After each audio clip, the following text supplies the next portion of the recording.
Welcome to GS podcast number 34, the first one of October in fact. I took a little break to visit Vegas and then I got caught up in some blog post which you can find at gspellchecker.com. I think you'll find all the citations are in order. Vegas was great, took some time out to see the Grand Canyon. Standing over the West Rim looking down, it can't help but think it's a perfect place for creationists to test the theory of gravity.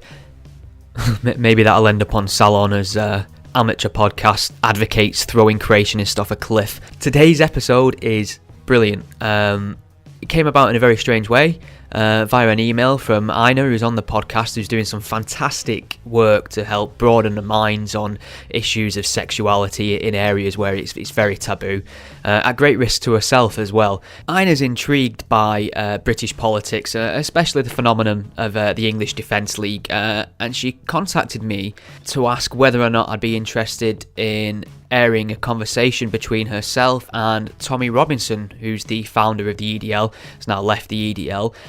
She felt that I'd make for interesting listening, and I completely agree. I've made my feelings on the English Defence League clear before on my blog, but I was quite unfamiliar with Tommy Robinson until the great documentary he did called When Tommy Met Mo.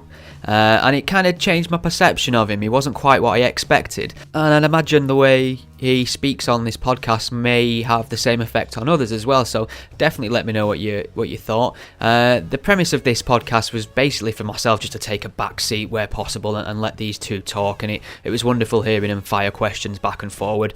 So please send them some feedback on Twitter. You can find Tommy, he's at TRobinsonNewEra, and you can find Eiynah at Nice Mangoes.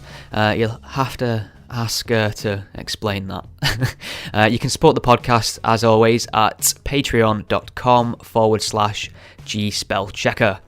Enjoy. ATHEIST, and don't you put that I before that E. ATHEIST, don't mean we don't speak to nobody. And it keeps turning out physically say, raising choppers at night, we'll make them run away. But if they start that fire, well they can go all day. Spell checker, easy, got to spell check. Now you know how it goes, so sing along with me. ATHEIST, ATHEIST, ATHEIST,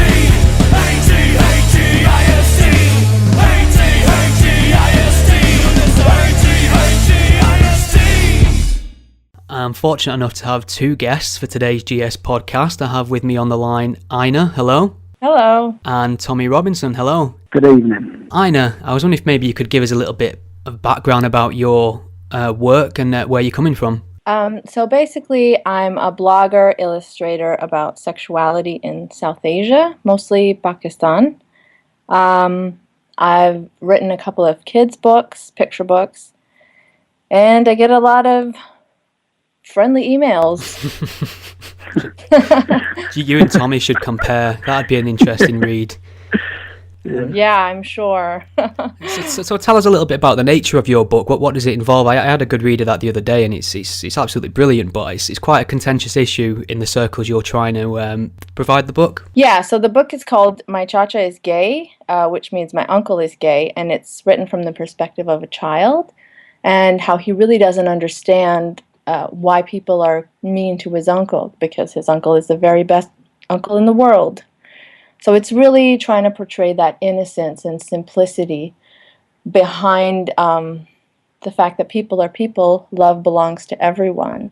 Tommy, yeah, you're well known for founding the EDL. You're no longer with the EDL, but I was wondering if you could tell us a little bit about your motivations for founding the group and the significance of your hometown of Luton in all that. Yeah, I've grown up in Luton. Luton has been named by the CIA as the epicenter for terrorist activity for Europe. Result?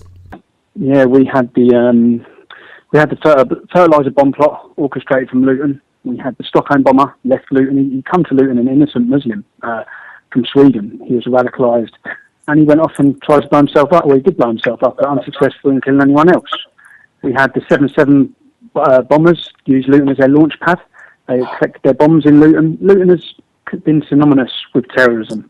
I've grown up in that town. I've watched more with my own eyes the way the town's changed.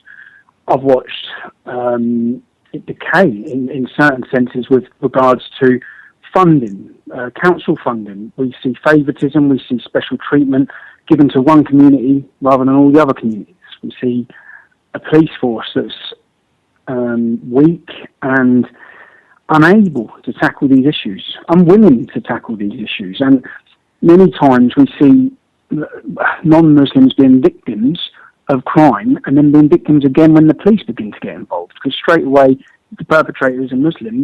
They don't deal with it in the manner that they should be. So I watched all of that growing up in Luton. There's many instances that led me to be where I am now. I had a cousin who was sexually abused and groomed. I listened to the stories of that growing up, where the police didn't help the family. She was only young. She was found naked running through the streets. In the end, she was hooked on heroin. And there was an inability, no one was even willing to talk about this issue, which was Muslim gangs grooming non-Muslim kids. My uncle's friend was murdered by a Muslim gang when I was 16 years old. They snapped a knife off in his head. He was just going to get a takeaway of his son. And there was an instance of road rage. You can look his name up. His name is Mark Sharp. He was brutally butchered in the street. There was a car with 4 Muslims, and that wasn't enough. They rang for reinforcements. More Muslims come. So I grew up listening to these stories, hearing what was happening around the town. I had family members, friends who were victims of these sort of crimes. And then the final straw was the formation of Al-Mujahideen, who were an extreme organisation, Muslim organisation, who were responsible for 60 or 70% of the Muslims that are in jail on terrorism offences are ex-members of this group. Now, when I first started looking into this group, it was in 2004, and it was because they had been openly recruiting and sending people to fight jihad against British forces in Iraq and Afghanistan. I saw them in the national newspaper, and I started looking into who they were, and I found that their head office was in Luton. It's on Biscuit Road. And I found that Omar Bakri and Abu Hamza had been preaching in and around Luton for 15 years. Little did we know. So, and when I speak to the older generation, like my uncle's age, they tell me that they noticed an explosion of violence in the town in the 90s, which coincided with the Gulf invasion, which was when the radicalisation started. So there was a general hostility. So I grew up looking at all this, watching all this, and living it, basically. And we had in 2004, I saw this organisation, but the final straw which really lit it on a national scale was when our soldiers were attacked on a homecoming parade in the town by, again, this group, Al-Mujahideen, their supporters. And that was a significant day because, to us, we were there to show support for our armed forces. A local lad had died within that regiment. Another local lad had lost his legs, who I've grown up with. So we said enough was enough, and we formed an organisation called the United People of Luton to highlight against these issues. And that was really when my eyes began to be opened to many things: politics, far left, far right. All these things I've been oblivious to growing up. I hadn't had an interest. I was like, most working class lads don't care about politics. I didn't care about politics. But I cared about this because this was affecting us. It was affecting our town. So I started looking into it deeply. And what the first incident, for example, when we set the United People of Luton up, we held a rally in the town where we wanted to show support for our armed forces. That was it. And we held signs saying National Front, go to hell, and Muslim extremists, go to hell. There was plenty of white and black lads there that day. It was a mixture of Luton, which is a very diverse multicultural town. And but that was the first I've seen where the newspaper, this was I saw the media what we're up against. The newspaper reported far-right racist thugs. And it shocked me because I've never been called far-right at all. And none of us had. And that just progressed, really. It spread, it went nationwide, and it became a phenomenon, which became the English Defence League. We moved to Birmingham because there was this same group of radical Muslims were recruiting, and they held an Islamic roadshow in Birmingham where they had a big sign saying Jesus was a Muslim, and they converted an 11-year-old boy called Sean under this banner, and he was just shopping in the city centre that day. They converted him. So we left Luton and we went to Birmingham to highlight this case. And again, this is where what we're up against with the media really come into play. And a lot of times I was shocked along the way. I'm not shocked by anything now, but in the early days, when we went to Birmingham, Salma Yaqub, the Muslim politician, she held a clenched fist and she stood in the town centre and she said, "We will smash them, smash them, smash them," during a speech. And then hundreds of Muslims ran through the streets and attacked non-Muslims. And there was a a significant. There was a video online and a picture of this boy at a bus stop. He wasn't with her. He wasn't with us. So he's just an innocent boy shopping, with a green top on. And there's a picture of about 5 Muslims jumping on his head. And then on the video, once they beat him up, they robbed him. They went through all his pockets and they left him unconscious on the floor. And the newspaper report had a picture of it, and it read, "A fascist is attacked by anti-fascists." And that was, I was like, I couldn't believe it. So that's when I thought, what are we up against, and what is this all about? And from then it's progressed. It turned, many people know, it turned into the English Defence League, and people aren't willing to talk out, and people aren't willing to speak out. And to be honest, I don't really blame them, like when people are, because look what happens when you do. Like she's done a cartoon or a book, and she's probably receiving death threats, threats to rape. This is what happens. This is what threats to rape, threats to murder, kill your family. So when you do talk out, it's like I've been very vocal in talking out. I'm very vocal, but I can't walk through my town without immense hostility. Everywhere I go, if I go to Asda, I get hostility. Yeah? If I go into a shop, if I go pay my bills in the bank, I get hostility. So that's why people don't talk out. And not just the hostility from Muslims, you get persecuted from the state, because this is something they really don't want spoke about. Yeah? So with regards to grooming in the early days, we started talking about and highlighting grooming, and what we saw was an organised persecution from the police and the authorities to silence us. And with regards to intimidation, they come and arrested me. They raided my house with guns. When that didn't work, they came back 3 months later and arrested my pregnant wife on taxed financial incomes. And this has continued even up until today. I received a phone call where they have gone to someone who my wife has had a financial transaction with, and they have gone and interviewed them now about what it's about. Every single thing in your life, they will dig up and search continually till they can find something to blackmail you with, which is what they've done many times across the last 5 years in myself. Many times, so much so that I just recently pleaded guilty to an offence that, quite frankly, I didn't do. But I had to plead guilty, because if not, they used my wife against me, because they were going to put her in court. So this whole experience for me has been a real, a crazy life experience, but a real eye-opener to the way so-called democracy and freedom works in Britain in 2014. When it's all put out and played out, and the whole story is told, you would not think that we're in Britain. And you would not. People think we have freedom of speech, and people think we have democracy.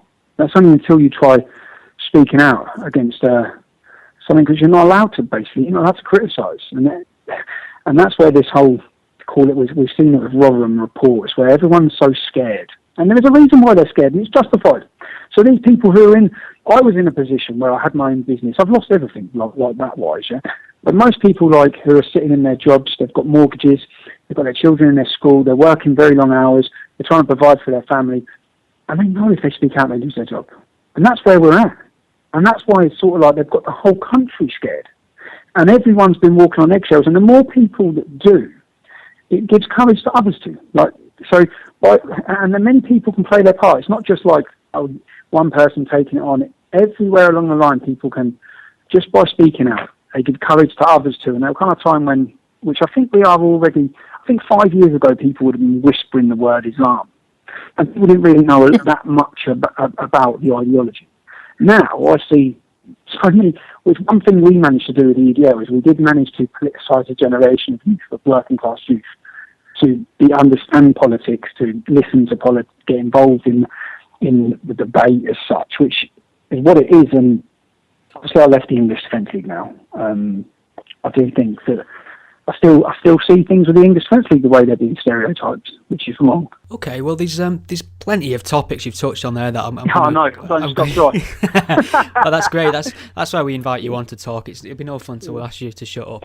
But I will touch back on some of them a little later on. But I just wanted to give Eiynah an opportunity just to ask you a few questions if you have some. Yeah, I have a few actually. So yeah, Tommy, I've been watching documentaries and your interviews for a while, and I have to say I'm quite fascinated by the whole dynamic of things in England with the EDL, with you, with people like Anjum Chaudhry and Majid Nawaz, who I think is excellent. I just wanted to ask you, is your goal really to combat radical Islam or Islam as a whole? See, this is something where myself it's been a difficult. When we started the English Defence League, we started to not even tackle radical Islam. We started to tackle a group of radical Muslims called Al-Muslimin. Mm-hmm. That's what it started over. It didn't start over tackling Islam. What it turned into and what it grew into was tackling Islam. Yeah? But when that was and I have generalised over the years. Yeah, I've generalised. Yeah. When I'm talking about Islam, I'm talking about the literalist interpretation. So when we say Islamist, which is when we're saying Islamist for me is someone trying to enforce an interpretation of Islam on all of society. Yeah? Mm-hmm. So when I'm talking and in speeches I'm talking of Islam, I'm not thinking about Ahmadiyya Muslims who are going about a normal peaceful life living and who are very, very proud of the country they live in, or any other peace-loving Muslim that is going about a normal life. Right, but when you say things like, Islam is a disease that affects those people, and believe me, I don't disagree with everything you say. I am an ex-Muslim, so I have my own issues, obviously. But I've heard you say very general statements, like the Quran is... Yeah, I have said general statements. And, with the Quran, I picked up the Quran, I read it, and I thought I have to understand. So when people, I have non-Muslims say to me, they make comments, and they say, what... And I ask them, have you read the Quran? Even radio hosts. Yeah, have you read the Quran? And they say, no. I say, so who's ignorant? Yeah. Who's the ignorant one? I've read the Quran, and I've read the life of Muhammad by Ibn Ishaq, and I've gone through it, and I've decided, I've gone through and I've made bullet points and I've dissected it, to look, because when I read the Quran, I struggled massively, in understanding it, because it's not in any sort of neurological order, and it didn't make much sense, and it was when I read Ibn Ishaq, which is the life of Muhammad, the biography of Muhammad, that I was startled and I was amazed by some of the things I found in there. For example, the fact that Muhammad tortured a man, Kanama, for his gold.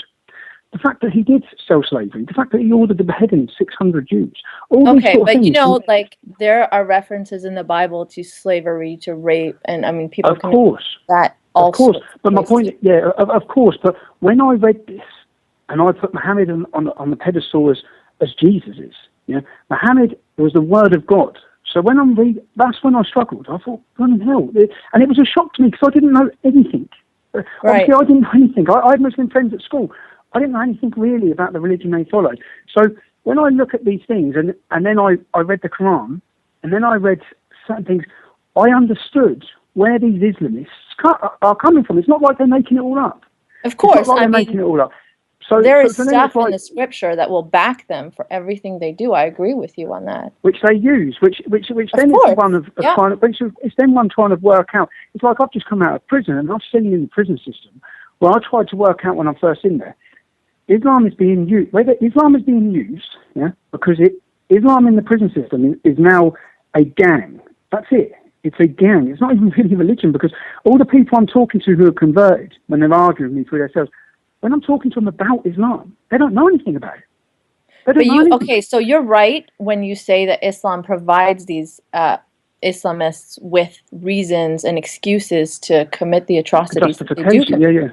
But when you say Islam is a disease, you're offending people that are peaceful. I understand that. I think if you check what I said is, Islam is a disease. Islam is a disease, did I say? Or I said these issues are cancerous.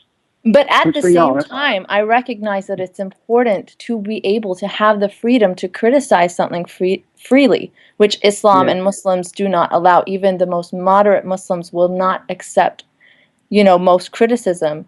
And that is where the problem lies. Well, that's it, isn't it? They call it Islamophobia here, but in a Muslim country, it's simply blasphemy. So I'm not sure you can win. Yeah. No, and it's a lose-lose situation if you bring up anything. If you're, I don't know, with this debate with Maher and Harris and Ben Affleck, he was so quick to dismiss them that he wasn't even really listening to what they were saying. Tommy, have you seen that the Ben Affleck incident? I have not watched it. No, I've seen a lot of things. I haven't had an opportunity.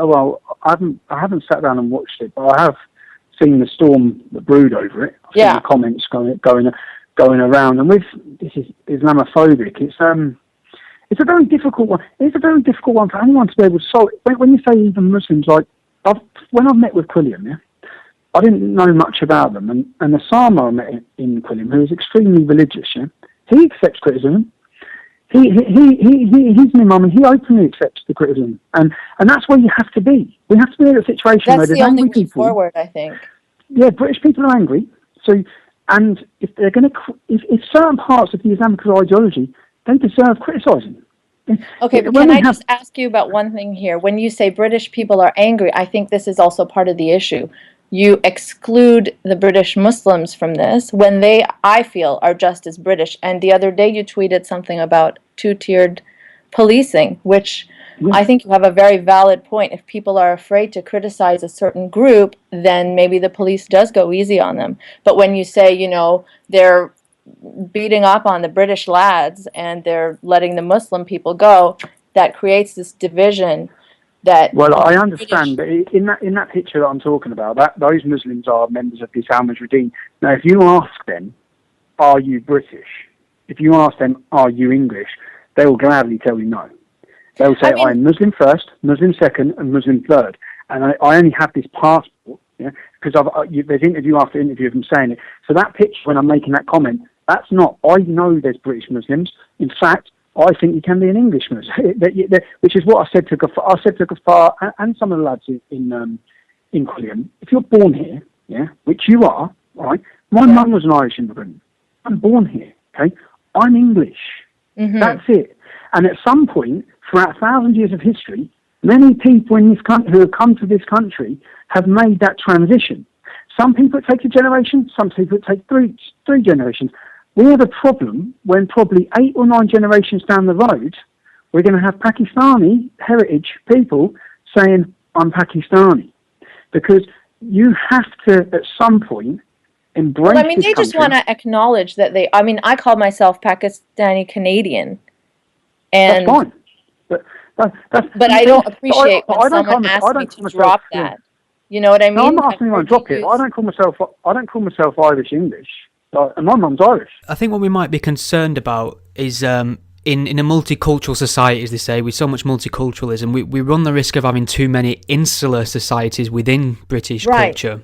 Yeah, it wouldn't matter. All these issues wouldn't matter if what we didn't have was very inward-looking Islamic communities who have not integrated at all. And when we look at all the other communities, whether it be Hindus, Sikhs, they have integrated. They celebrate St. George's Day. All these different things, like Sikh temples across the country celebrate on our St. George's Day. And these sort of things bring about integration. But when we haven't been able to address these, and to be honest, it's happened too quick, too fast, the way the integration's come in, to really give an opportunity to. Because everyone, and I understand it, because if I move to Australia, I will find where the English people are living in Australia, and I will go there. Exactly the same as what many English people are doing.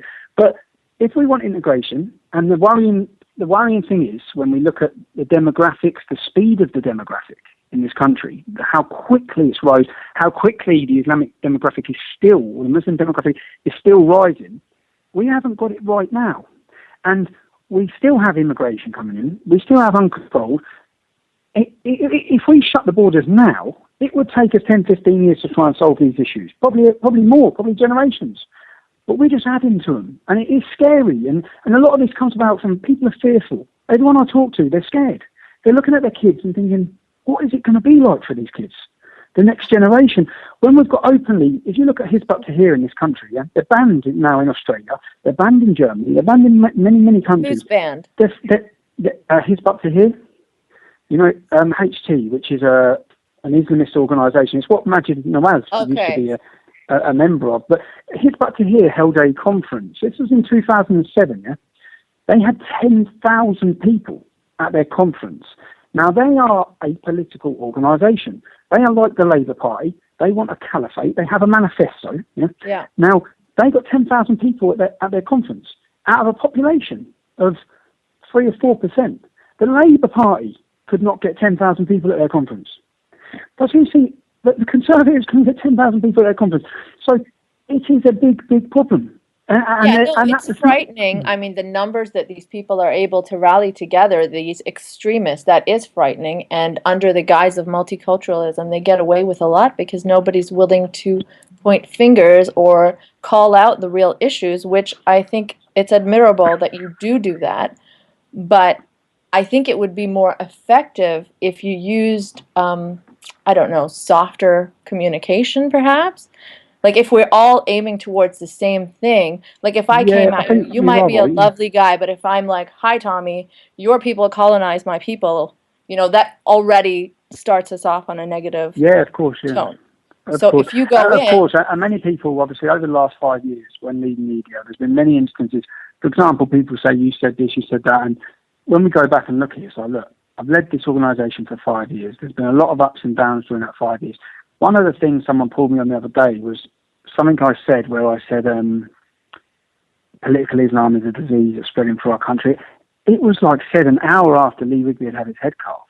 And to be honest, political Islam is a disease that's spreading through this country. And it's spreading through untackled, unchallenged. And still now, if we look at many things that have happened, when Lee Rigby was killed, the government set up a task force to tackle radicalisation and extremism. Since then, almost 1,000 Muslims have left this country to fight a jihad in Syria. Right, but all I'm saying is if you other them and if you disassociate them from Britain, you're kind of doing what the moderate Muslims do, like the not in my name, these people are not Muslim at all. You're saying these people are not British at all, but yet they're homegrown British Islamists. Yeah, so I don't think it's helpful. And Britain's become a hub and an embarrassment for British people to export terror. We don't import it, we export it. But then you have to own their Britishness, I feel, because separating yourself as British lads and those people as non-British lads. I mean, they might identify as Muslim and Muslim only, but that was a large crowd of people you were tweeting about. I don't know, you didn't really ask all of them. Some of them might have identified as British Muslims. I think most people now accept political Islamism and Islamic terrorism is a very much a British issue when we have sort of jihadi John making the headlines, chopping off the heads of aid workers and things like that. I think there may have been people disillusioned with that, make me thinking Islamic terrorism was something from imported from... Yeah, well, you just have to look at the statistics for Bangladesh and India, who have both got hundreds of millions of Muslims and only 30 or 40 suspected people fighting for ISIS. Yeah. Now, we've got 2.7 million Muslims, supposedly. We've got 1,000 to 1,500 who've gone out there. So we have a serious... And that's what, when I look around, even like around the world, it's Britain. We have a very fundamental, very, very conservative sects and forms of Islam. Whether it be the Deobandis, and even ones that you wouldn't really class maybe not as extremists, but very, very conservative in their view on Islam, and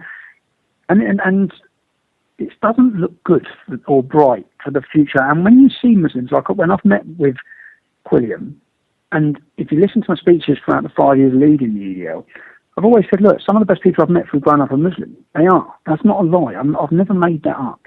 Some of the people I love and hold dearly in my heart, even like when my mum got ill, some of the people contacting me have been Pakistani Muslim lads I grew up with. And it's not Turkey. And and a lot of people in the English Defence League, which unfortunately Mo Ansar, when he done a documentary with me, he is someone who concretes the form Turkey. Yeah. Are you implying Mo Ansar is dishonest, Tommy? I won't hear a bad word against No Ansar on this podcast. No Ansar is... But when people are now looking into the Quran and he says there's nothing in the Quran that says you can beat a woman, when he says that on radio, everyone knows he's lying. So what he does there is, when you have taqiyya and it's saying you can lie to have the goals, that concretes it. But some people take that literally. For example, when my friend's ringing me up, some people say, it's taqiyya. And it's not. And neither is it taqiyya with Osama, and neither is it taqiyya with Majid. They're genuine people who want to do genuine good. And at the same time, 5 years ago or 6 years ago, when Osama first come about, really, and he spoke out about evolution, and he received major death threats. And four of the main people who who made these leaflets calling for his death were four leading imams from four leading mosques in London. Yeah? And the police brought no charges against him, again, due to cultural sensitivity. So when I've sat with Osama, then Osama and Quilliam and Muslims like that who are speaking out are hated by the majority of other they're just Muslim as organisations. victimized. Yeah, they're victimised and they're hated. And I wouldn't say they're hated by the majority of Muslims.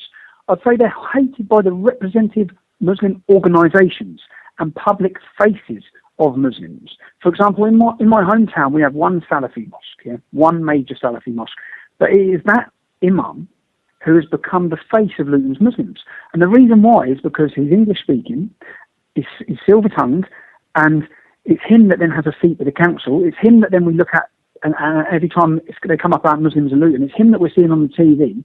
And then when we look into him as Lutonians, we see this mosque has, for example, pages and pages about why homosexuals should be executed on their website.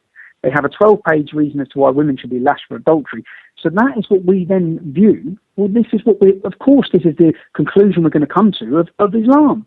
This So, I mean, this homophobia is problematic to you, right? But it exists in almost every religious text. I think the only difference is that it's not just religious taken as literally. If I'm honest, when I was growing up, I was probably homophobic. In fact, I wasn't homophobic. As a young lad growing up, and that exists massively. And not just anything to do with religion. There's ignorance until I got old enough, until I realised it was ignorance. But religion does endorse homophobia. That's what I'm saying. Yeah, I think that's an interesting point I'd like to pick up, because Tommy said that he sort of grew up in a culture that sort of incubated homophobia, and he may have had homophobic views growing up, but he's been able to change his mind on that just by opposing viewpoints, whereas Islam mandates it as the word of God. The word of God. How do you shake homophobia in that context? Well, you don't. When you have leading imams, like if you go on YouTube now and put in Kadir Bask, this is the imam I'm talking about, who's the face of Luton's Muslims. When I sat on a radio interview with him, I said, just tell me then, Kadir, about your ideal society, which is what you want. He openly said he wants Sharia for his ideal society. And I said, what would you do to homosexuals in your ideal society? And he just said, execute them. And it's like, hold on a minute. You are part of Luton in Harmony. There's a programme set up by the council to bring harmony to our town. Our town has a diverse and a LGBT community. And in your ideal society, you'll be killing them. How is this? How have you even... and what we're doing in this country is we are empowering people with views like that by working with them, by councillors going and sitting with them. That would advocate for the same thing, you know? Advocate murdering gays in their ideal society? Yeah, I mean, have you heard of the Westboro Baptist Church? In America, yeah, I have freaks. Yeah. I can't. I just look at everything through the lens of where I am in Britain. I don't see any Christians out on the streets violently beating up gays. Where we do see the opposite comes to members of the Muslim community. We see violence. We see increased tenfold attacks on gays within the Islamic community. We see leaflets being given out, all these different things. And it's one thing disagreeing with homosexuality. It's another thing inciting murder. Yeah. Which for me, I've got cousins gay. And not just, and when I say like, I turn my views and that just come with growing up. But as a young lad, like most young lads, like most young kids, it was, I would have been had homophobic views. And that's how it was growing up. And you were taught and you learn. So, but I don't know, when you have the word of God says this, and there's no room for budging on it. And I saw a great piece by Tom Holland, which basically, if we want things to work in this country, we have to challenge many of these teachings and challenge things that are the word of God. I think it's very important to challenge it. I'm just afraid that some of your very valid points get lost because of the way that you come across. Sometimes it's a little angry, and the fact that you generalize. I remember hearing a radio show where the host was asking you about a tweet where you said that all or Muslims are pedos or something like that. Yeah, that's the BBC. What I said, which again, like, what the problem I have is when a host picks up on that, I copy and pasted a comment from a Hindu who said that in Bangladesh, I believe they were trying to lower the age of sex to 9. And that's wrong. I mean, again, Scripture provides them with the reasons to do their pedophilia So if the majority of people in Bangladesh want that, then what has I come don't know to if is that the majority of the people want that, though. No, well, that's what the comment was that. But when they you were make a voting to statement like change. Muslims are pedos, or even if you copy paste a statement like that without clarifying that this is somebody else's view, you're kind of endorsing that. And It didn't say I can Muslims are assure pedos. you, I know It a didn't lot say of Muslims are. Muslims, Yeah. and they're not Yeah, interested I in know a lot of them, and I underage know a lot of them they're not. And the comment didn't say Muslim are pedos. What it said is, it seems that the men in Bangladesh want to have sex with kids. And that was the comment. That's the comment that was on there. It seems that the men in Bangladesh want to have sex with kids because. And there was no reference to their religion or anything? No, not on that comment. No, it's Bangladeshi. But it's for example. But again, I mean, that's also like a broad generalization. In this country, if we in Britain started saying we want to lower the age of sex to 9, yeah, and the people in Spain started saying all the British men want to have sex with kids, yeah, it looks like the British men want to have sex with kids. Theoretically, you're right. Theoretically, it's true. So, what one point is, not all British men, but it looks like they want to have sex with kids. To me, and I think if you soften the blow a little bit, your point would come across more effectively if you said that, you know, this stuff in Scripture needs to change because it provides people reasons and validates their desire to have sex with kids. I think it would be more effective in communicating the actual issue than making a sweeping statement. You are right. You're right. But again, that's one of 40,000 tweets I've sent. It's like, do you know what I mean? So it's like it's just one of, and that's the same thing when people pick out. It's like, look, that was in the middle of a Twitter frenzy talking about issues. I copy and pasted, and to be honest, I deleted it straight away. Once I saw a comment that said it, I went back and I read it, and I think it said "fuck." Excuse me, French, but that's what I think it said. And I thought that, because it was just a copy and paste. You know, I copied and pasted it, and then what I'd done the next day was I screenshotted the actual thing I copy and pasted and sent it to the host of the radio show to show that, look, this was copy and pasted. And I deleted it. And again...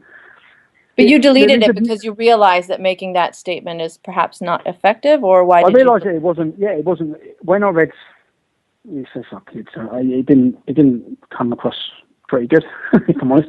But the problem we have, and the reason why I brought relevance to the situation in Bangladesh is that we have a rape epidemic going on in Britain. Yeah, and if we want to tackle it, I think we need to be strategic about that, right? I mean, I'm not particularly British, nor am I including myself in tackling British radical Islam, but I mean, on the whole, if we want to get rid of this extremist ideology, we have to strategize about how we communicate, I think. I just think that unless we get to the root cause of the problem, we can keep on trying to bend over backwards not to call these men Muslim that are grooming these kids, or we can not want to label them under certain categories or groups, and we cannot want to even talk about why it's happening, which is what we're having in this country. Everyone's outraged, but no one's actually talking about, well, why? No, exactly, and that's why I think you're important, because I think you bring up issues that people don't have the guts to bring up necessarily. Can I jump in with a topic? We touched earlier on Clown Mo Ansar, and I was really impressed with the was it When Tommy Met Mo documentary? Yeah. I must admit, beforehand, my perception of you was entirely shaped by the newspaper and the media, and I was kind of surprised to discover you weren't this neo-Nazi monster. Yeah, me too. On screen, I warmed to you very quickly, and you came across a lot better than Mo did, which admittedly is a low bar to jump. But I mean, I was wondering did anyone else have any sort of similar reactions to you after that? What sort of...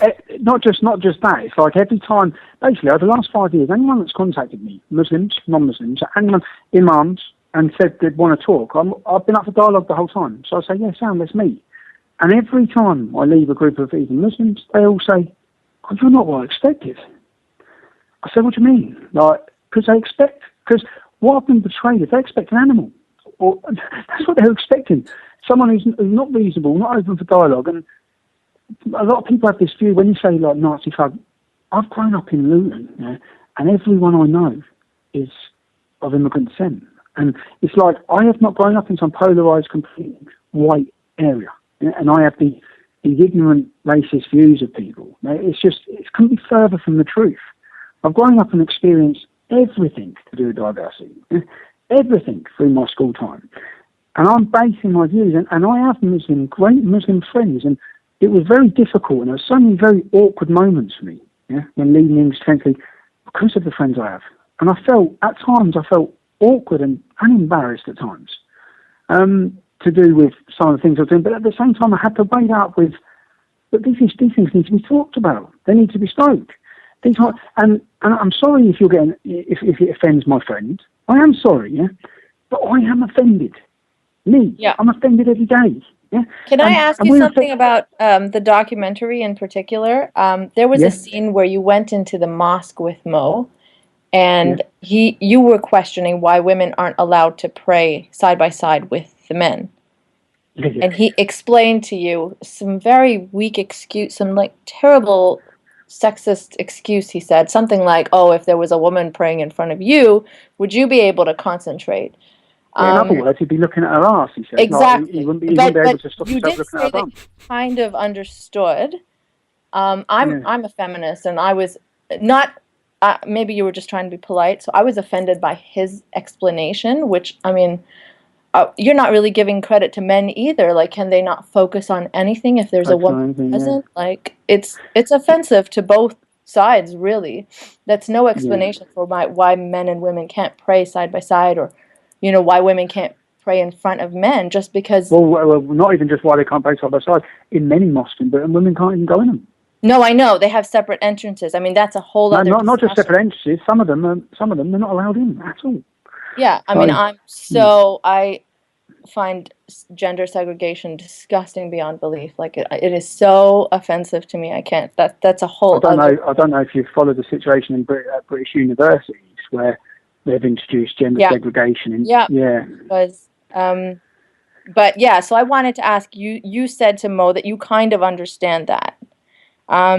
Were you just trying to be polite, or do you really understand? No, I could understand why women would feel uncomfortable. I think many women, I know, would feel uncomfortable with getting on their hands and knees and turning their bum in the air with men sitting behind them. I can understand that.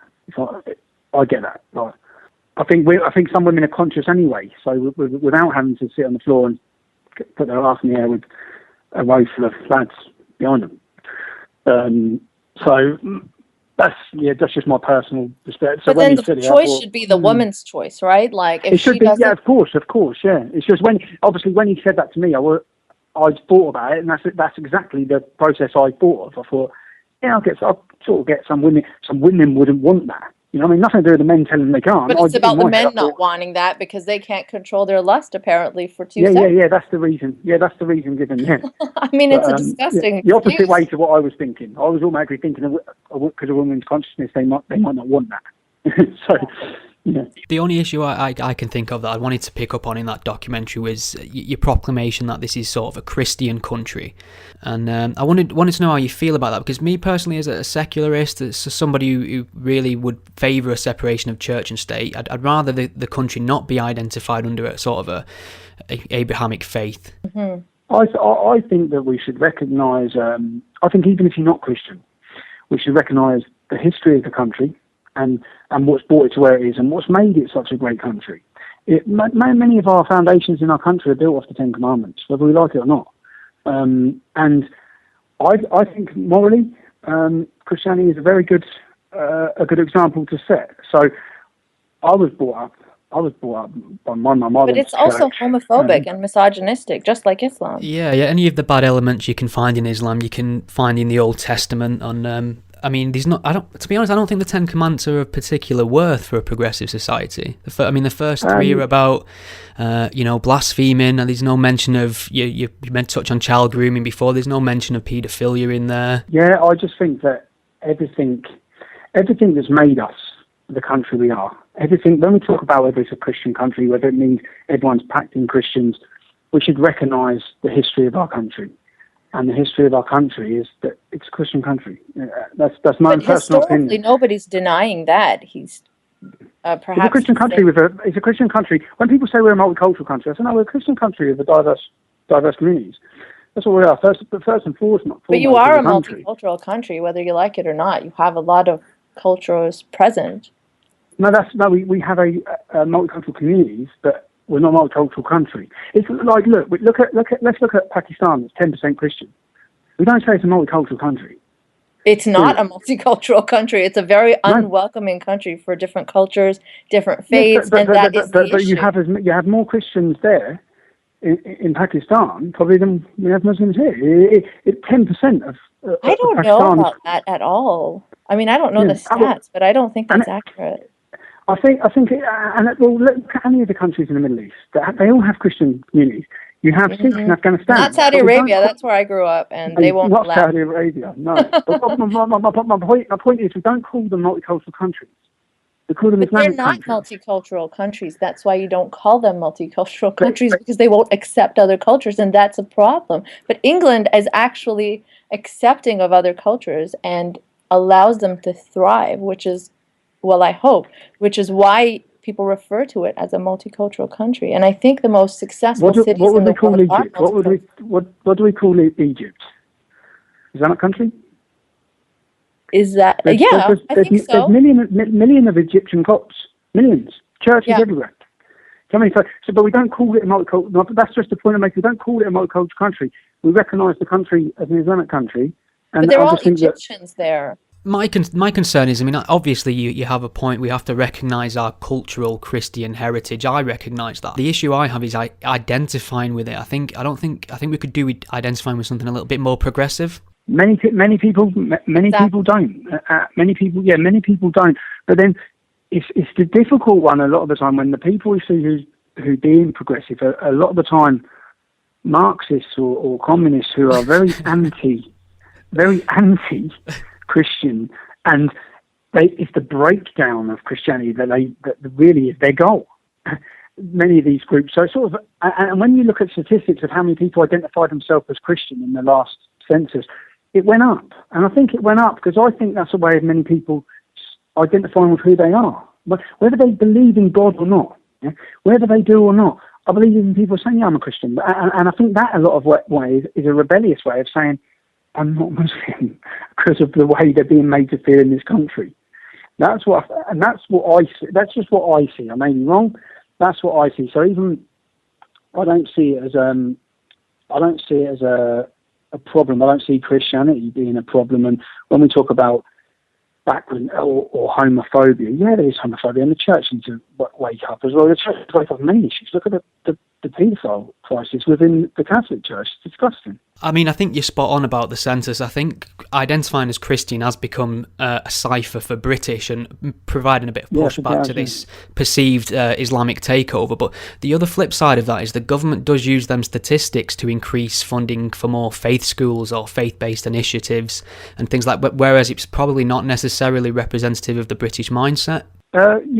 Yeah, and when you and faith schools are a big issue because what we've seen recently with this Trojan horse plot, which is going on all over the country anyway, but it's focused on Birmingham. Now, they're state schools. I don't know, is everyone so alarmed with what they're teaching in state schools, where they're teaching that white women are prostitutes, where they're teaching all these different views? We've seen undercover mosque, undercover madrasa, where we're watching them telling them that they shouldn't even walk on the same side of the road as British people. They should hate our society. They should hate us, yeah? When we're seeing children, and they're literally physically having it beaten into them by the teachers, where they're punching and kicking. You've seen this documentary, right? Yeah? The one I'm talking about? Yes, I've seen it. I've seen it. Yeah. Well, when we have this, we have 100,000 Muslim children in madrasas right now, aged 6 to 16. 100,000. We're all worried about what's going on in state schools. What do we? And when we've seen, but faith schools aren't just one faith. No, state schools. Sorry. Oh, state schools. So the issue is in Britain, in state schools, it's public schools that anyone can go to. They're not Muslim schools, they're not madrasas, they're just normal schools. What we've seen is that public schools, we've seen public schools, sorry. We've seen radical Muslims infiltrating the schools, getting on the boards as governors, and then changing even the syllabus, wanting to take out certain things that reference to Christianity, wanting to take out certain parts of the syllabus referencing to homophobia, wanting to really Islamify and change what they're teaching. But I And mean, this is how in effective is that really? Isn't the education system mostly secular? No. I'll try and send the report your way, but it was extremely damning. And like Tommy says, these are state public schools, not actually faith schools. So they could, regardless of whether we had faith schools or not, this could have happened anyway, which is particularly concerning. Yeah, I These mean, are public schools which are funded by the taxpayer, which are teaching hatred. yeah, and generally. that's surprising to hear, because here, I mean, it's very distinctly secular, the education, and they have Well, that's like in France, isn't it? That's like in France. yeah, and a lot of people have had severe issues with it. Even after my book, My Chacha is Gay, was read in classrooms in Ontario, there was a bunch of like religious organizations that were like, "Be warned, your child will be turned gay," or like the schools are preaching gayism. I don't even know what that means, but they can dislike it, and they can choose not to send their kids to school that day, but they cannot change it, which I think is excellent, because secular education doesn't preach anything. It's very neutral, very equal. It's not in favor of any religion or faith, and it teaches tolerance. I think religion should be kept out of all schools. I think religion should be kept out of schools. I think religion should be kept out of universities. I think religion should be kept out of prisons. Certainly out of the bedroom. Definitely. I think if people want to get inside their own home and have religious beliefs, yeah, fine. I mean, that's fine. But when you say that you want to cling on to this Christianness of England, I mean, it's important to recognize your history, of course. But when you want to hold on to that in present day, I find that a bit of a hold on to 1,000 years of history. Of course, and nobody's denying the history. I love British history, trust me, and I love the Christian parts of it. I find it fascinating, but that doesn't. I mean, I see it as a double standard to want to hold on to one religion and get rid of another. No one wants to get rid of another. We just want to recognise, to be honest, that the Christian way of life, to me is, and it should be open, is better than the. I mean, the Christian way of life really is different depending on how literally you interpret the script. Yeah, I suppose the Reformed Christian way of life is probably preferable, but I think... Yeah, you're right, yeah, down by the Old Testament. But it's a slippery slope all the same. You can call yourself a person who has a Christian way of life and be in... I mean, I like a good witch burning as much as the next man, but... Oh, yeah, I love me a good witch burning too. I mean, I would have been burned at the stake for sure. So, Tommy, what is your relationship with Quilliam now? Are you still affiliated? Are you still working with them? Yeah, when I left, I didn't leave to work for Quilliam, which many people... Quilliam facilitated my exit from the English Defence League. I felt that if we had Muslims like Osama, like Majid, who were calling for reformation, who wanted to reach out, then we can't... as the English Defence League, we're calling for reform, and we're calling for Muslims to integrate. If we're not willing to talk to them and be willing to open with them, then we're hypocrites, really. So I said all the time, I do offer my hand friendship to any Muslim who wants to talk out, highlight, and really solve these issues. You know? But to solve them, that's the point. People's feelings are going to get hurt. And no longer should we be worrying about treading on people's feet, I don't think. I think it's time for just quite frank. And I had a meeting which was facilitated by a bishop with Muslim leaders from the north of England. This was before I left India. I had a meeting behind closed doors. It was set up by Christian leaders, actually. And we had the meeting they want to know what our problem was, and we wanted to talk about all the issues. And afterwards, they said, you know how refreshing it is to have someone tell us what our problems are. You know? This is the Muslim leaders. They said, because we've been dealing in interfaith in this country, where everyone just wants to get a photo taken and say how great everything is, yeah? When in reality it's not. So interfaith is everything that's wrong in this country. Yeah? Their integration, their interfaith is get Christian leaders with Muslim leaders with Jewish rabbis and have a picture. And all stand there with a cup of tea and say, we all get along great. Yeah? Well, that doesn't matter if you get along great. Agreed. The kids on the street ain't getting along great. Yeah? So your interfaith and your dialogue is useless. And it's a complete waste of money. You're pumping millions and you're wasting every penny of it.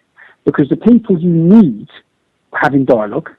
And this is what I said again, I tweeted it yesterday, which some people are saying, you're showing support for the English Defence League. The people you need to bring to the table, the people you need to involve in your dialogue and involve in your discussions with your politicians and Muslim leaders and Christian leaders are the people that are out there on the street that are angry. They're the people you need to enter dialogue with. And that's how it is. I also think you need the people that are actually true reformists within the community. Yeah, you do. And when you find them, give them as much support as you can. When you find a respected Muslim like Osama, because he is respected, and there's another lad, another Muslim from Jamaat, which is a Muslim charity.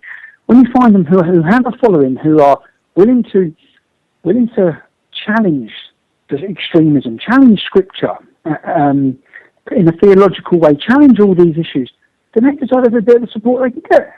So, because they are within a minority, and it may be a growing minority, but they deserve support and deserve help. But at the same, but they are a minority, so they have to understand why people are angry. And my point the whole time is that dialogue. Everyone talks about dialogue. Yeah, no one wanted dialogue with the English Defence League. The first, and again, it happens to be, and even now, progressing forward, if I wanted to do anything, politicians would still run a mile from having dealings with me, but Muslims wouldn't. Muslims wouldn't, because even I had a Muslim lady. We're looking at grooming issues in this country, which is what we're seeing as a big problem, the rape epidemic, and the overrepresentation of Muslim men in this epidemic. I've been to a Hindu temple. I'm going to Sikh Gurdwara this Sunday to discuss these issues and look at raising awareness on child exploitation. And a Muslim lady who's quite a high-profile lady is contacting me, asking to meet to see if we can work together on these issues. And that's what it's needed. That's what's needed. But stigmatising whole groups of people, like, we all bend over backwards to say it's not all Muslims, and there's some great Muslims, but when it comes to a group like the English Defence League, it's all right to blanket them all as thugs or racists or extremists. Well, in reality, I saw a picture earlier of a Muslim lady with a hijab on, standing with a full Muslim dress in the middle of the English Defence League demonstration. And I know, because I was part of that organisation, that no one would say a bad word to her. And if they did, if you got one drunk moron, and there are racists there at them demos, and there are some idiots, if one of them would have said something to her, I guarantee you 10 lads automatically would have put them straight in their place. Because the stigma and the stereotyping of thugs, animals, it's not the reality. The reality is normal, concerned and afraid people who are so desperate with the situation in Britain that they're spending their hard-earned money, which they have very little of, to travel the country for what they think is to highlight issues. And they're the people that should be reached out to. And they should be reached out with real dialogue with Muslims in those cities. Like, for example, I know that an ex-regional organiser from Norfolk is having dialogue and meetings with Muslim leaders, and also in the northwest of the country, we're just organising now meetings with Muslim leaders and English Defence League, ex-English Defence League, because part of my licence conditions is I'm not allowed to contact any English Defence League supporters. But these meetings of dialogue are not for us to tell them how great they are, or how brilliant even Islam is, or all these. It's frank. It's time for frank and open discussion. And we had a meeting which was facilitated by Quilliam, and exactly what you said earlier, where you said, well, you colonialism. We had this meeting in Luton where Quilliam come along and invited at the time. This is before I had these conditions not to involve EDL. Invited at the time with 10 leading English Defence League representatives from across the country, and the meeting got heated. It got heated, but at the end of it, everyone felt like they'd had their say, and there was times when, for example, some English Defence League supporters were shouting, "Yeah, but your prophet was a paedophile." Yeah, and it's just simple dialogue to say, look, which I said, look, I understand why people are saying that. I understand the anger. Yeah, I understand it. All right, but when you've got Muslims here that are here, who that is the most sacred man to them, and they despise these paedophile gangs, they despise violence. Then all by shouting automatically in that sort of sense, is you're going to give them something to align with the radicals for, and you're going to get their back up straight away. Yeah? So it is about how you say it, where you say it, and who you say it with. And there is a way of bringing it about. But that meeting we had, I thought it was very successful in the sense of Muslims left that meeting. They brought 10 Muslim women come to it from Luton. they left that meeting understanding a lot more as to what our issues were.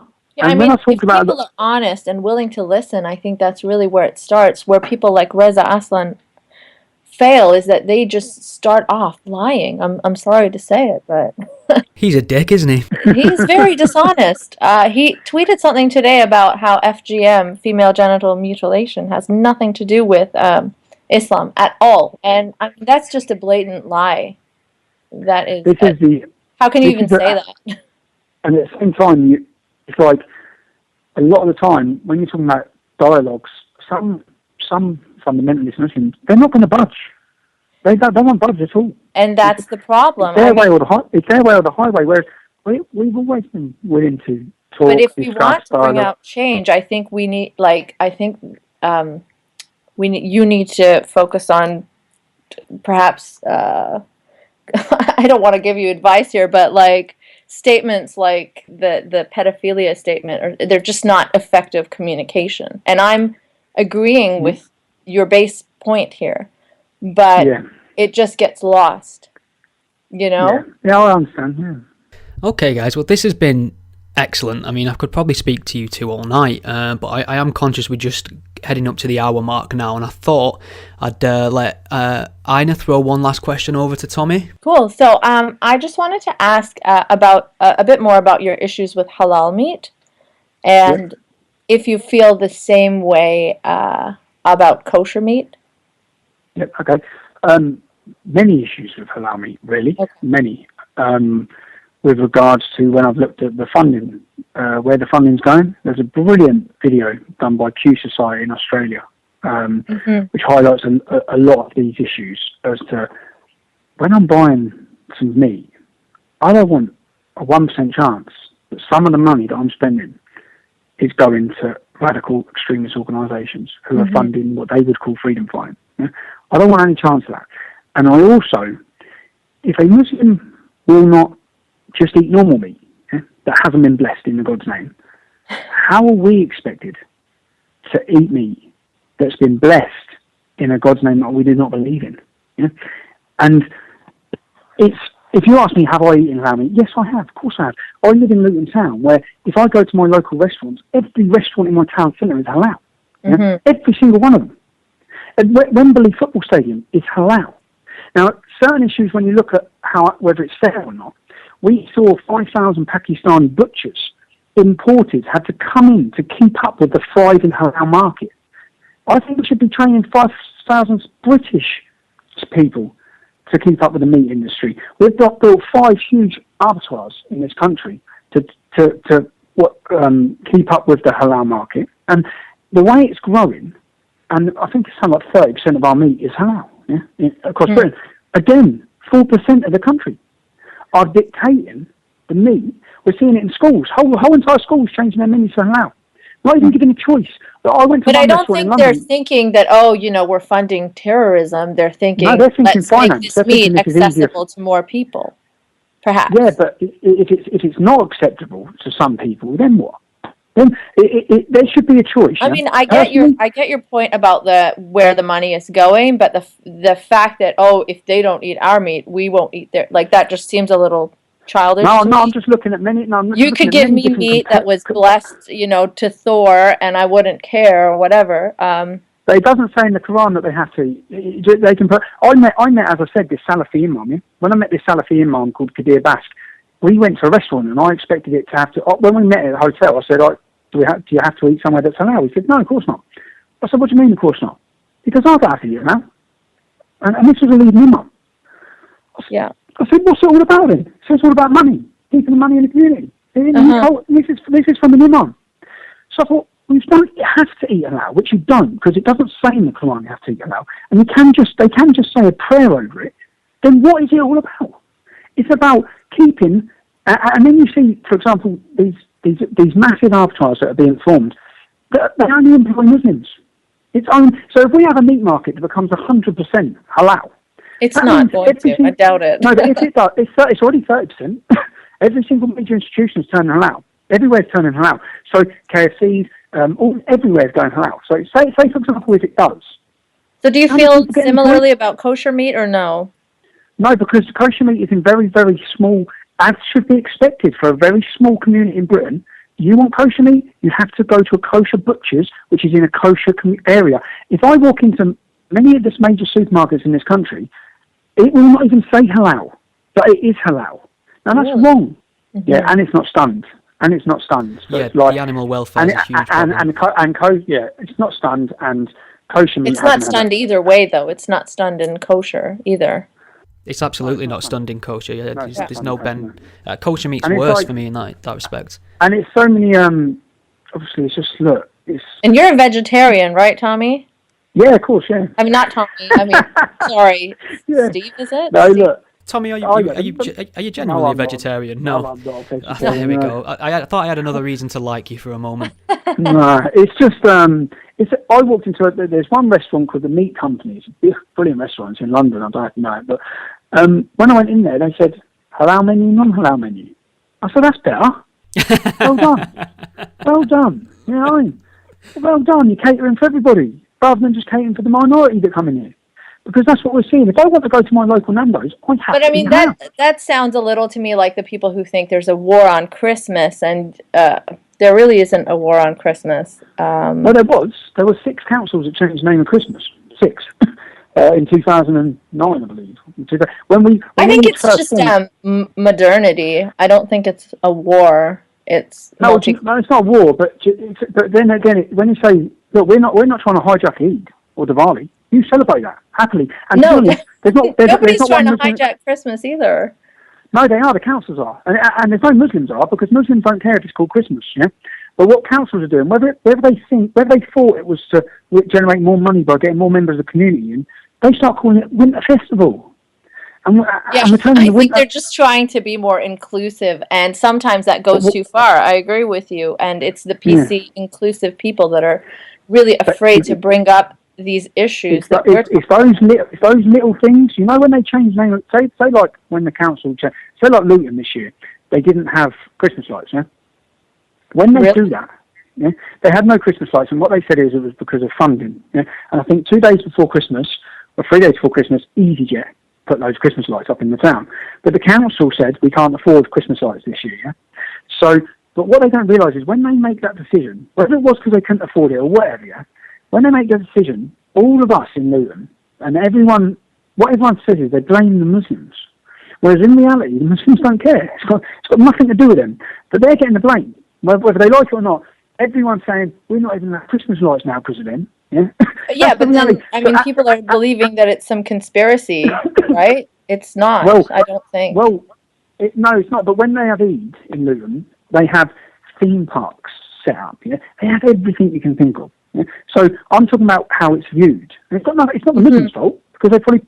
But in councils, these people who make these decisions, who are usually far-left clams without a clue, they undermine and undo any community cohesion with those sort of issues.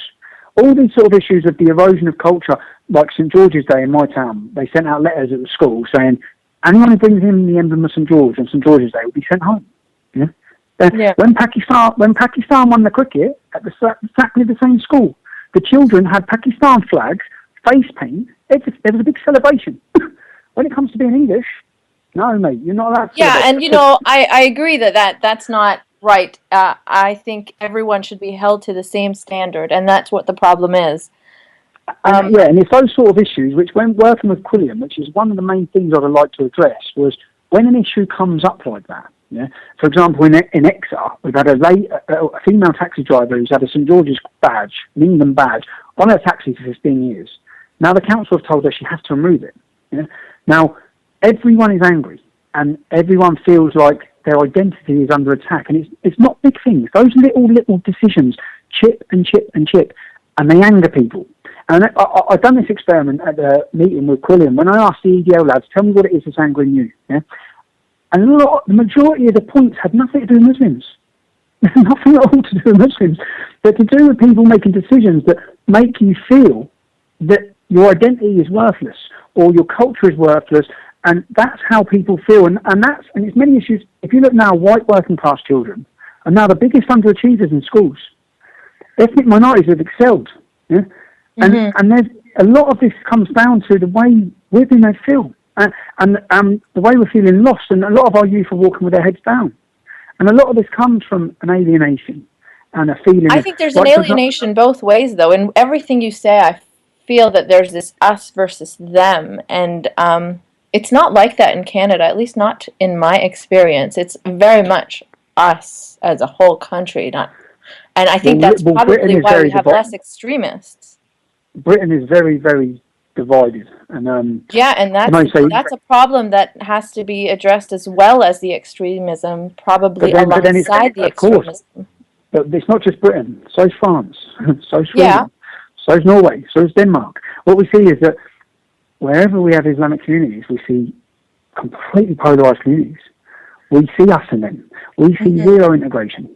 And if that's now, the point is like, we have to fix this. And fixing it by pretending it, like what they're doing, it's throwing money, which is how they do it, and they're not even really tackling the issues. Unless you can openly tackle the issues, unless we see an end to this extremism, and we don't want to be brought up, or my children be brought up, to think it's normal to have people cutting people's heads off in the streets of Britain. No, definitely. It's not normal. We've had 5 people beheaded in Britain. And that's alarming. That's so shocking. I can't imagine. And most people you talk to in Britain, you say, how many people have been beheaded? They'll just think 1. They'll say Lee Rigby. Well, no, it's been 5. And all but 5 I think of them it's a have two-sided thing, and that needs to be acknowledged, right? It's not just let's blame the Muslims. Let's see. No, it's not. But everyone who's been beheaded, all those 5 beheadings have been by Muslims. Of course, yes, but you have to think about, like, why does that happen to people? When can cults prey on people? And I'm not defending Islam in any way. Trust me, I have probably very similar issues as you do. But when you have such large numbers of people turning to this Islamic cult, you have to think about what kind of place they're in, that they're susceptible to being converted. Well, the majority of the conversions are happening in prison. The low, vulnerable, weak people are being manipulated and many times forced into converting through fear, because it's a gang. And if not, the majority of girls that are converting for love. And it's also this us versus them mentality. When that provides fodder for the people that are trying to convert them, say, look, they're against you. And then people are actually proving that, oh, they're not British. Oh, yes, they're against us. So let's go and join the people that are not against us. Yeah, and the only way to defeat that us and them mentality is for the majority of people to see Muslims where they stand on many issues. We had 30,000 after the cartoons, the film, which resulted in 45 churches being burned to the ground and hundreds of people being killed over a cartoon. And we saw Muslims on the streets of major cities. We had 30,000 Muslims march through Birmingham, demanding blasphemy laws. Now, when the Muslims protested against ISIS in Birmingham, we saw 500, and none of them were Sunni. So, and one thing I think is very important. It's hard for people not to group and say, when you see such hypocrisy over the Gaza conflict in comparison with the massacre of other cultures or other minorities. And remember, 90% of the people killed by I've gotten the brunt of that too regarding my kid's book character, Chacha. He has been asked, what is your stance on Israel versus Palestine? And I refuse to engage in that because he's a kid's book character. He does not have to provide his stance on Israel versus Palestine. And people have been upset about that. The fact that I won't say anything. And I think it's ludicrous and manipulative that, and there's double standards too. I agree with you. Can I ask, when you left Islam, did you, what was your family's reaction? Honestly, I've been questioning religion for at least half my life. My family has always, since I was like 10, I would be asking questions that people would get upset by. So my parents are very open-minded. They've always expected it. It was not one day that I left. It was, I don't know, it was a gradual process, and it was always heading in that direction. Because just for example on that, we have like thousands of apostates in Britain, and I was walking to the shop, and this Asian girl came up to me in a village near Luton, and she said, "Please, can I just talk to you?" and this was an Asian girl, and I said, yeah, what about? And she asked me to come back to her house. It was such a surreal experience, but I went back to her house, and I sat with her, and she was living here. Her family were from 20 miles away in an Islamic community, and she'd run away because she's fearful. She'd run away. And that's unfortunate. Like my situation is 6 or 7 years ago, and she said she believes her family will kill her. And when we see people like this, when I met this girl, I thought, what help is there? What help is there for these Muslims? And it's, for example, if you can't leave Islam, if we have Muslims calling for freedom of religion in Britain, well, you have to, as a community, really make sure you give freedom of religion for anyone that wants to leave. Well, one last thing that I want to stress is that if you're a true reformer or true moderate, I think better than disassociating yourself from ISIS and stuff like that is to perhaps face the issues head on. And maybe, I don't know, can we have an organization that is something like Muslims for apostates, Muslims against blasphemy laws, Muslims against Sharia. Right. And when people see that, if we had that, you wouldn't get the us and them, and you wouldn't get people tarnishing the whole community. Exactly, and that, I think, is so important to start with that. It takes brave people, though. It's not a case of... Yeah, because they will be targeted. They will be targeted. Yeah, Osama and that were given death threats from Al-Shabaab. And I remember people from within the EDL criticising and calling even the Muslims within Quilliam certain names, etc. Yeah, but I remember thinking, well, hold on, because I had one of these warnings from the police to say Al-Shabaab have named me to target me, and I knew the effect that had on my wife. So I thought, Osama, who is a Muslim, is sitting at home, and his family are under this exact same pressure, and people are calling him a wrong one for challenging it. So any Muslim that stands up is going to face a backlash. But when people do it in the same way Osama does, it gives courage to others. And he said that when he started 5 years ago, his network has now grown across the whole country of Muslims who want to talk out, who want to see a reformist way in Britain. And it's a growing number. But who knows where it's going? We'll see. I suppose that's an entirely different podcast, apostasy, I think, and the pressure. But I want to thank you both for coming on and talk to me, and I hope I get a chance to talk to you again, actually, because it feels like there's so much more we could have covered. Yeah, no, it's been great. Thanks a lot. And thank you all for listening, and a huge thanks to both my excellent guests. Do make sure you seek them out on Twitter and let them know what you thought of hearing from them. I think we've all learned something here today.